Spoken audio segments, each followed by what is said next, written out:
am I. Good morning. This is Judith Lay welcoming you to Manx Radio and to the podcast of this week's edition of At Your Service. Manx Radio. I think it'd be fair to say that we all love a good story. I know I certainly do. But I also like a good ending.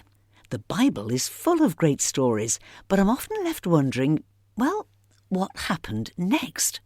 And so, it seems, is Richard Littledale, because he joins us today with the start of a new occasional series thinking about what might have happened next.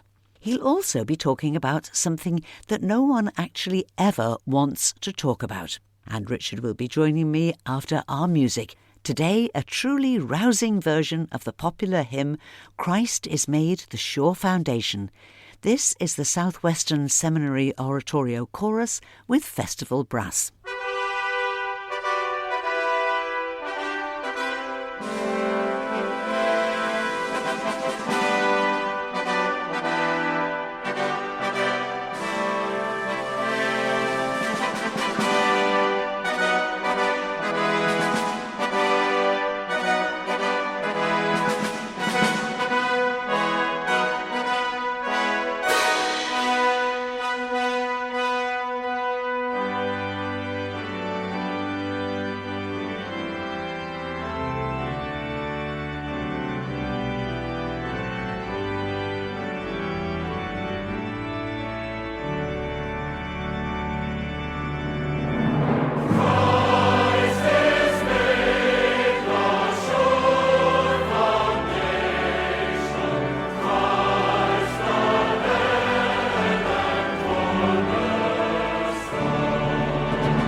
Richard Littledale is a recently retired Baptist minister who now devotes his time to writing, teaching and broadcasting on BBC Radio 4 and on various UK local radio stations.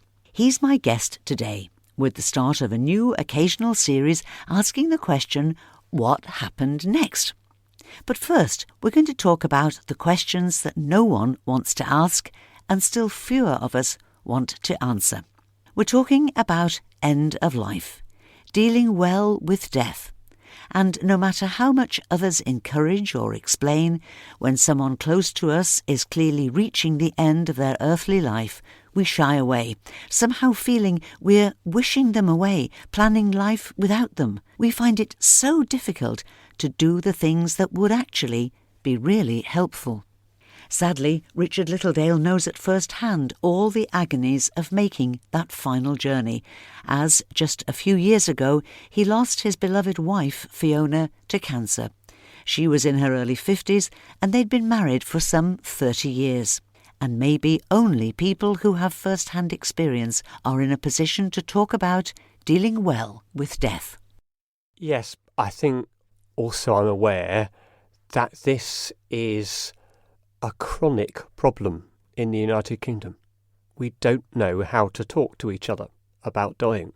The statistics of those who have not spoken to a partner or a spouse or a best friend before the end comes are alarming. And what happens is that afterwards you are left thinking, oh, if only we'd had this conversation, if only we'd had that one. I was involved some 3 years ago with a national campaign to get people talking about dying. And we launched into it quite lightly by saying, well, what would your favourite last meal be? Because we can all talk about that. It might be fish and chips or, chicken madras or something. But that was a way to start what is actually quite a difficult conversation and to encourage people to do so. So sometimes I've given people little postcards and they will have on one side 5 things I want to do before I die. And on the other side, 5 things I want to be remembered for. And because we're not good at talking about these things, we need the triggers in order to help us.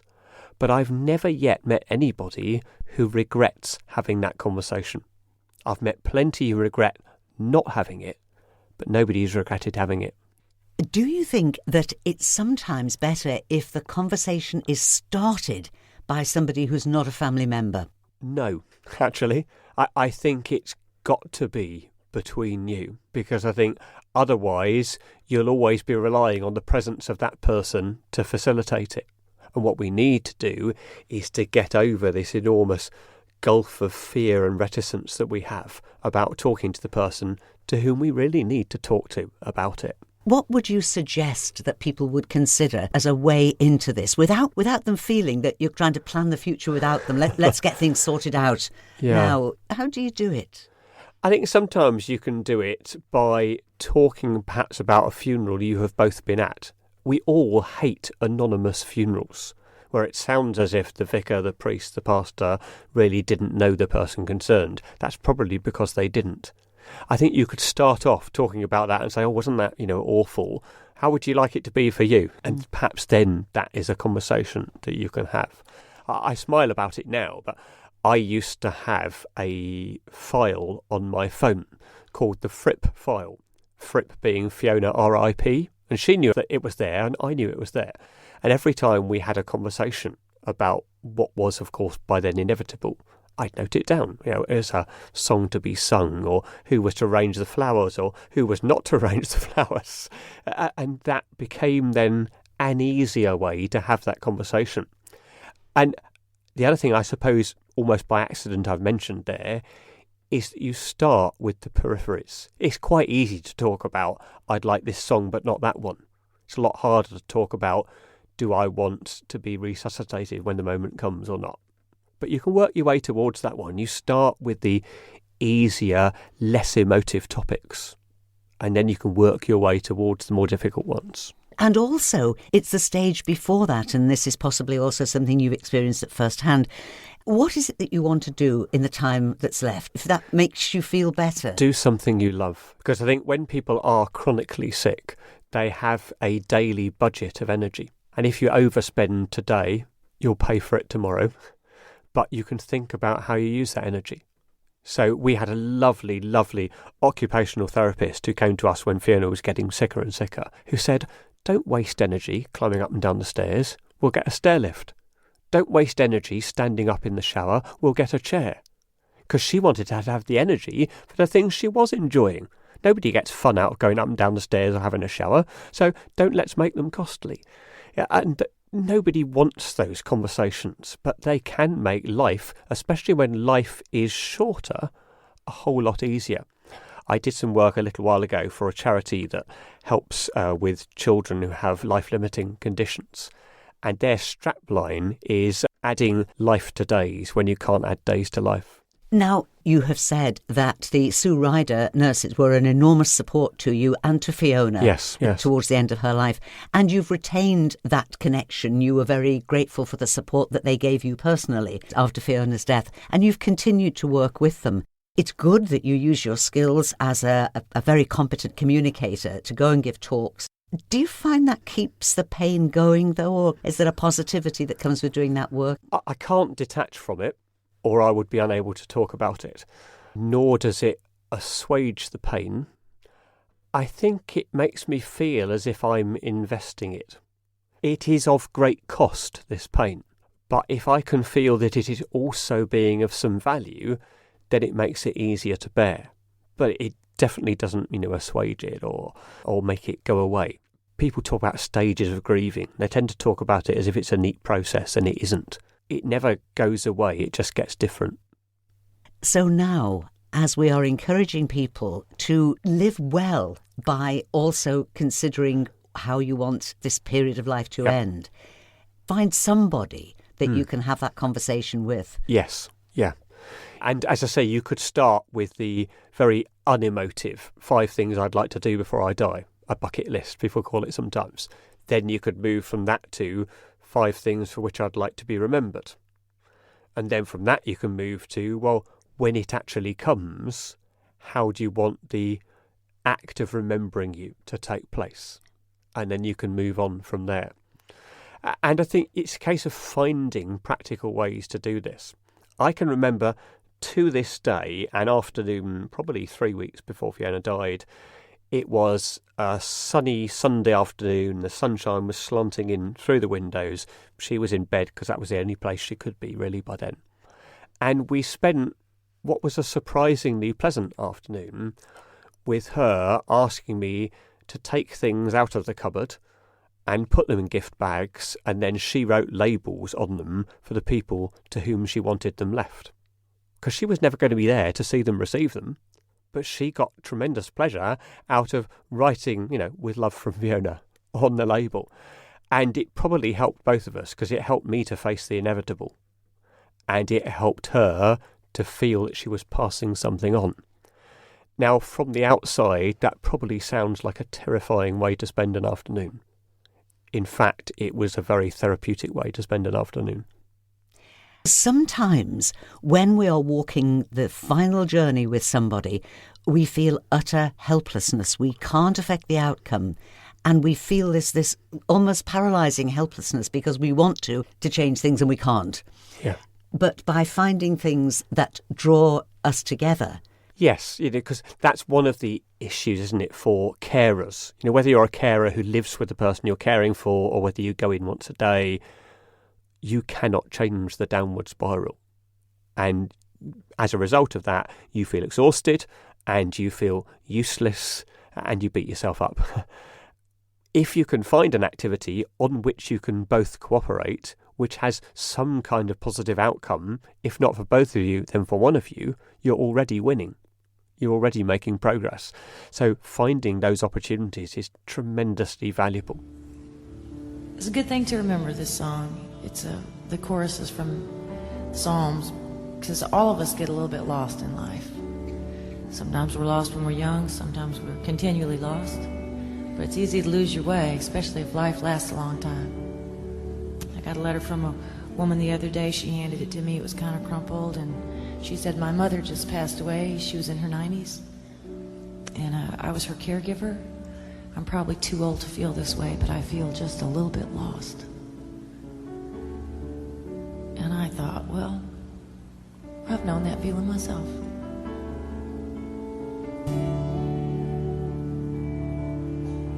Thy word is a lamp unto my feet and a light unto my path.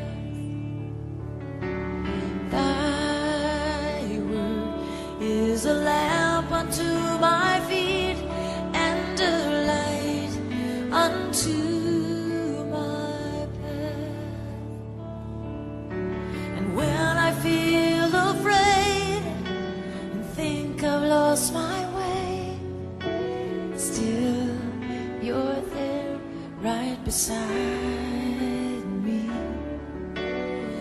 Nothing will I fear as long as you are near. Please be near me to the end. Oh, thy word is a lamp unto my feet and a light unto my path. Thy word is a lamp unto my feet and a light unto my path. And I will not forget your love for me, and yet my heart forever is wandering. So Jesus, be my guide and hold me to your side, and I will love you to the end. Oh, thy word is a lamp unto my feet and a light unto my path. Thy word is a lamp unto my feet and a light unto my path. Thy word is a lamp unto my feet and a light unto my path. Oh, thy word is a lamp unto my feet and a light unto my path, and a light unto my path. You're the light unto my path. Amy Grant and Michael W. Smith, and a song for all of us when we feel a little bit lost. And before that, Richard Littledale was sharing his thoughts based on his experience of dealing well with death.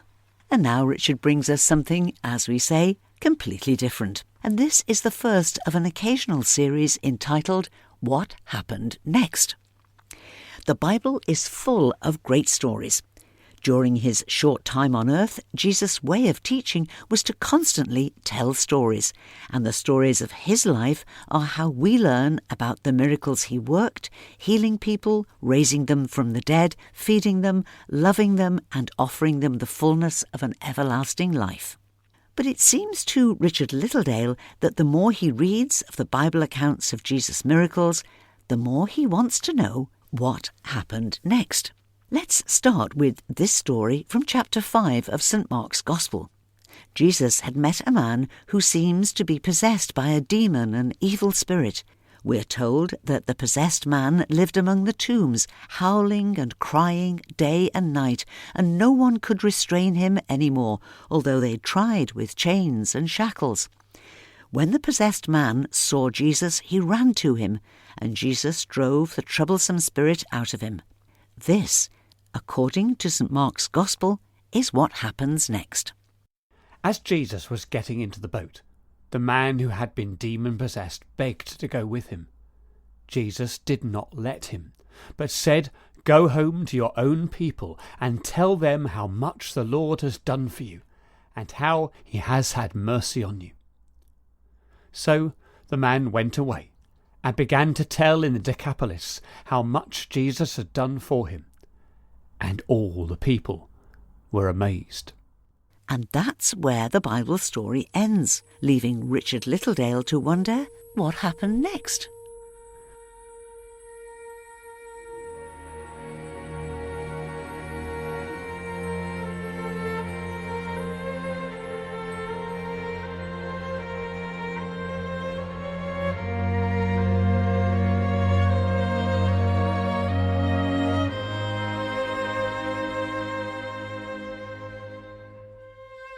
Without really realising she had done it, she had kept his space. It was not a room. Nobody had a room in this tiny house. All the same, it was his corner. Look, there was the thinning pile of straw on which he had slept. A dent, still in the middle as if only just vacated. There was his cloak, the one with the hole in it where he had plunged his hand into the fire at the bidding of a voice which no one but him had ever heard. There was his little stick, gnarled head carved into a mocking face not unlike his own. Every week she would tend these objects as if curating a museum to his memory. She would shake the dust from the cloak, push the edges of the straw back into place and polish the face on the gnarled stick, shuddering a little at what had become of his. Of course, he wasn't that far away, down there among the tombstones at the water's edge, but it could have been another galaxy. When friends and neighbours had dragged him away to chain him there, she had not argued. The demons in his head had damaged the family outside it, and he had to go. All their lives were in danger if he stayed, and she knew it was so. All the same, there was a tenderness to this little act of repeated devotion, a homage to the man who once had been. Today she had just finished for this week when there was a commotion outside. She could hear the scuffling of feet, the odd pail and broom knocked over in haste as people rushed to the edge of the dusty road. He's coming, they cried, and looked anxiously in her direction. By now, the children were gathered at her skirts, peering around her at all the excitement and commotion. She wondered whoever they were talking about. Was it some famous rabbi, or even the man Jesus that everybody was talking about, she wondered. And then the crowd parted, and he stood there. In his face was a kindness she had long since forgotten. Around the corners of his eyes was a smile which had once melted her heart. He looked upright and free and beautiful. When the children rushed towards their half-remembered daddy, she did not try to stop them. He was home.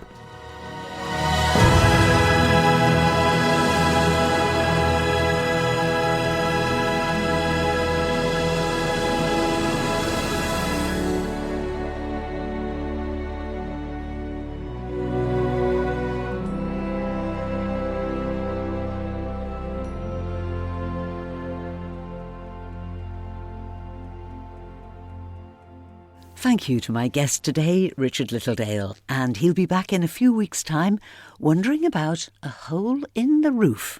But right now it's notice board time, and MGP teas are being served in Bride Church Hall today and tomorrow from noon until 4 p.m. each day, with proceeds divided between Bride Church and a local charity.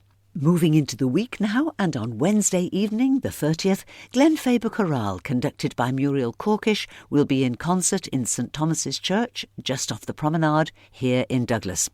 The concert starts at 7:45. Admission and light refreshments are free, and there's a chance to give to a retiring collection if you wish. And don't forget, there's coffee and chat in St Thomas's every Friday morning from 10:30.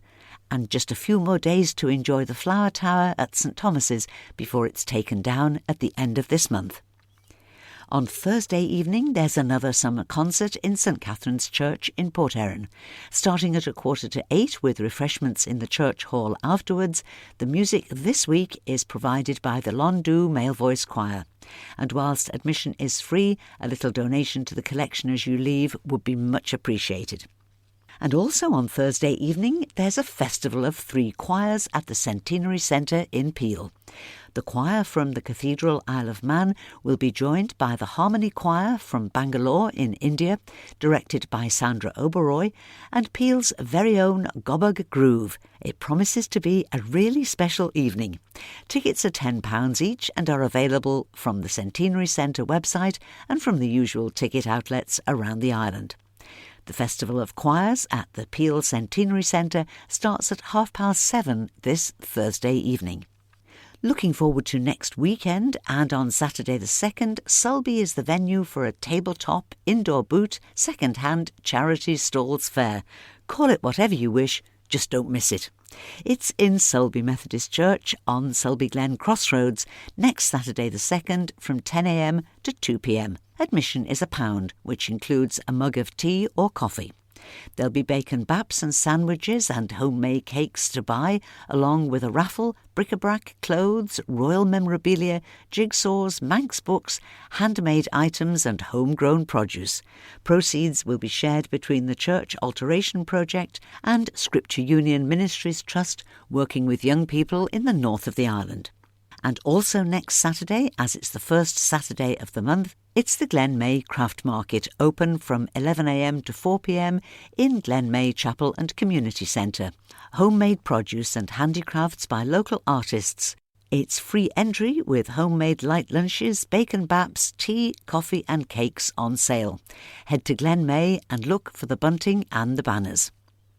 And finally, the Mariners Choir start their new series of services next Sunday, September the 3rd, when they'll be in Bagarrow Methodist Church for a service starting at 6:30, at which Mr Nigel Cretney will preach, the soloist will be Mr Bill Corlett, and Mr Eric Kelly will be the organist. There'll be refreshments and community hymn singing after the service, as usual, and there is a warm welcome for everyone. And that's all that we have time for now, but I'll be back later in our virtual lounge tonight at 9 o'clock with a mix of easy listening music, your requests and your dedications. And I'd love you to join me if you can. And so, till whenever we meet again, this is Judith saying thank you for listening, and I wish you and those you love a blessed and peaceful week and a very good morning.